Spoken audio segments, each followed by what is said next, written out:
सावित्रीबाई फुल्यांचा, छत्रपती शिवाजी महाराजांचा, छत्रपती शिवाजी महाराजांचा, डॉक्टर बाबासाहेब आंबेडकरांचा, वंचित बहुजन आघाडीचा, वंचित बहुजन आघाडीचा। आज वंचित बहुजन आघाड़ी के तरफ से महानगर पालिका पे आज हमने भव्य आंदोलन यहाँ रखा है। वो आंदोलन हमारे औरंगाबाद शहर में जो महानगर पालिका जो है यहाँ मूलभूत सुविधा, यहाँ पानी, ड्रेनेज और यहाँ जो अपने सूबेदार रामजी आंबेडकर जो नगर है वहाँ के जो कुछ रहवासी है उनको उनकी जो जगह थी वो जगह से उनको निकल के ये महानगर पालिका के प्रशासन ने वो जगह उनसे छीन लिया और वो उसके गवर्नमेंट के घर बना के वो बेच रहे। तो उनके तरफ से आज हम सब वंचित बहुजन आघाड़ी के तरफ से यहाँ आंदोलन कर रहे हैं, क्योंकि आज आप देखते होंगे कि आज औरंगाबाद शहर में ये पानी का जो मसला है ये सबसे ज्यादा बेकार मसला है, क्योंकि यहाँ कम से कम हम जो प्रभाग में रहते हैं, जो शहर में यहाँ पानी मिलता नहीं। तो पानी के लिए हम यहाँ आंदोलन कर रहे हैं। हमारे सिद्धार्थ नगर में जो ड्रेनेज का पानी है वो ड्रेनेज का पानी हर घर में जो ड्रेनेज और पानी मिक्स होके वो पानी जो लोग पी रहे हैं। उसके बाद में उधर जो शताब्दी नगर है वहाँ भी हम खुद जाके सर्वे करें, वहाँ भी जो पानी और ड्रेनेज जो है वहाँ घर में जो पानी बच्चों को वो खराब पानी पी रहे हैं। तो इसके लिए हमने और हमारे जो सूबेदार रामजी आम्बेडकर के जो नागरिक है वो गोरगरीब है उनको बेघर किया गया, उनके लिए आज हम सब ताकत से यहाँ आयुक्तों को मिलने के लिए आए हुए यहाँ आंदोलन कर रहे हैं। अगर कभी आपकी मांग पूरी नहीं हुई वंचित बहुजन आघाड़ी की तो अगला कदम क्या रहेगा? अभी जो है आज हम अभी पहले हमने निवेदन दिया था, अभी आज अगर हमारा मांग पूरी नहीं होती है तो हम अगला टाइम यहाँ का जो पालक मंत्री है उनके घर पे हम ये मोर्चा लेके जाने वाले हैं। इतने मसले मसाइल होने के बाद में जो है वंचित बहुजन आघाड़ी इतना लेट क्यों जो है आंदोलन कर रही है? नहीं, आज हमने लेट नहीं है। आज का जो प्रॉब्लम है हम खुद अपने गए हफ्ते से हमने एक अभियान रखा है हर शहर में।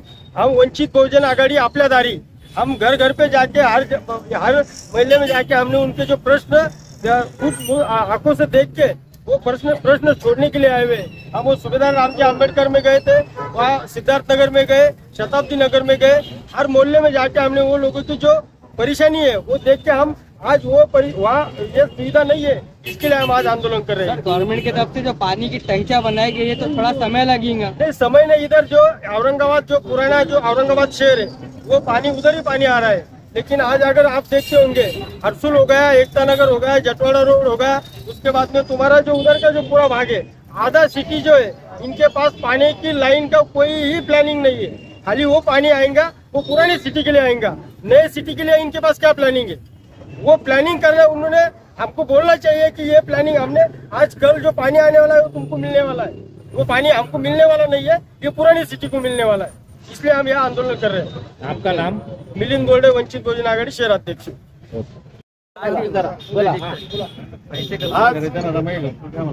वंचित बहुजन आघाडीच्या वतीने महानगरपालिकेच्या आयुक्ताला जागा करण्यासाठी आज आम्ही या ठिकाणी धरणे आंदोलन केले आहे। त्यात प्रामुख्याने आमच्या मागण्या अशा आहे की सूबेदार रामजी नगर या ठिकाणी जे वर्षानुवर्ष तिथे जे लोक राहत होते, या महानगरपालिकेच्या ढिसाळ कारभाराने, त्या आयुक्ताच्या दडपशाहीने त्या लोकांना आज स्थितीला बेघर केलेले। त्या ठिकाणी 500 लोकांचे नवीन घरकुल दिलेले आहे, पण त्या ठिकाणी हे जे लोक बेघर झाले यांच्यासाठी कुठलंही प्रावधान दिले नाही। नुसतं पोकळ आश्वासने दिले की आम्ही तुम्हाला घर देऊ, पण ठोस असं त्यामध्ये काही दिलं नाही। म्हणून आज वंचित बहुजन आघाडीच्या वतीनं आम्ही आयुक्ताला हा गोष्टीचा ज्या विचारायला आलोय की हे जे बेघर लोक आहे यांना तुम्ही घर केव्हा देणार आहात, काय तुमच्याकडे प्लॅनिंग आहे? हे तिथं वर्षानुवर्ष राहता, त्या ठिकाणी त्या जागेचं यांचा हक्क आहे, यांचा ताबा आहे, आणि एखाद्या बिल्डरच्या सांगणं तुम्ही त्यांना बेघर केलेलं आहे। ही जी आहे तुमची दडपशाही, ही आयुक्त आहे का इथलं भाजपचं सरकार आहे हेच आम्हाला कळत नाही। इथलं जे सरकार आहे महापौर आहे भाजपचे, पण यांना गोरगरिबाविषयी कुठलीही चिंता नाही। शहरात आज आम्ही वंचित बहुजन आघाडी आपल्या दारी हा उपक्रम राबवला, लोकांकडे गेलो, समस्या जाणून घेतल्या। आम्हाला प्रामुख्याने अशा समस्या जाणवल्या, शहाबाजार असेल, शताब्दी नगर असेल, सिद्धार्थ नगर असेल, या भागात अक्षरशः पिण्याचं जे पाणी आहे पूर्ण गढूळ आलेलं आहे। ये जो है हर स्लम एरिया के अंदर ऐसी पानी आ रहा है, ये सरकार जो है तो कुछ काम पे जू ले रही नहीं है। इसमें वंचित बहुजन आघाड़ी का क्या रोल है? ये सरकार जो कान पे ले रही नहीं है तो वंचित बहुजन आघाड़ी उनके कान खींचने की हिम्मत रखती है। ये वंचित बहुजन आघाड़ी की ताकत है। और जो पानी आ रहा है, महानगर पालिका के आयुक्तों को मैं बोलना चाहूंगा, बड़ी शर्म की बात है कि ये महानगर पालिका जो ऑफिस है आपका, यहाँ जार का पानी आ रहा है, यानी आप मैन्युफैक्चर पानी कर रहे हैं, आप पानी का शुद्धिकरण कर रहे हैं और आप खुद भी पानी नहीं पी सकते, तो हम स्लम एरिया के लोग कैसे पानी पीएंगे? ये आयुक्तों ने सोचने की बात है और आयुक्तों के ये जो हो रहा है ये बहुत गलत हो रहा है। चलिए, आपका नाम सर? भगवान खिल्लारे, महासचिव मध्य विभाग। आम्ही आयुक्त साहेबांना सगळे शिष्टमंडळ आपल्या इथले प्रत्येक आपण जे काही मागण्या आपण या ठिकाणी घेतल्या होत्या त्या मागण्या घेऊन आपण त्यांच्यापर्यंत गेलो।